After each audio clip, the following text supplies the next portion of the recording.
Another thing that we're all paying through the nose for, because ideology and Twitter is king, apparently, of course, power prices. We spent some time talking about that this week, about just how damn expensive they are beginning to be. And make no mistake, when your power bill goes up, remember that there was a decision made by Blackout Bowen and by the Prime Minister, which was not just to promise $275 drop in your power prices, but the obsession with trying to force us towards more renewables than the country can actually handle in a period of time that is shorter than the ability for us to install the 22,000 solar panels a day means your power bills keep going up. Never forget they signed that piece of paper after winning the election.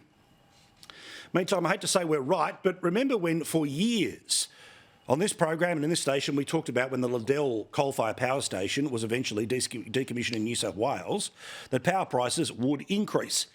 Well, as you see, the Liddell power station, well, it got turned off this year. Those people, I don't know why they're particularly applauding, because guess what has happened? According to the energy market regulator, or the Australian energy regulator, I should say, who put out a report today, the very decision to close Liddell power station resulted in higher prices. Exact quote. Had Liddell's capacity still been available, prices would have been lower.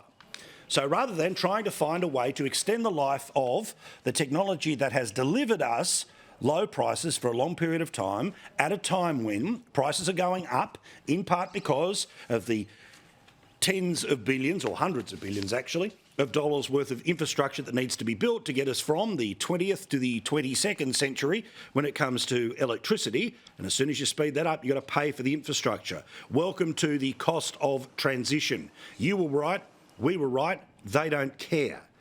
Meantime, again, the same report has suggested that power prices will continue to rise. As we told you earlier in the week, it was going to go all the way to 2030, but there's plenty of summers and winters between now and then. Household power bills will remain at boiling point when the regulator resets prices next year, as the El Nino weather system is tipped to prompt higher electricity demand this summer. Put simply, it will be hot.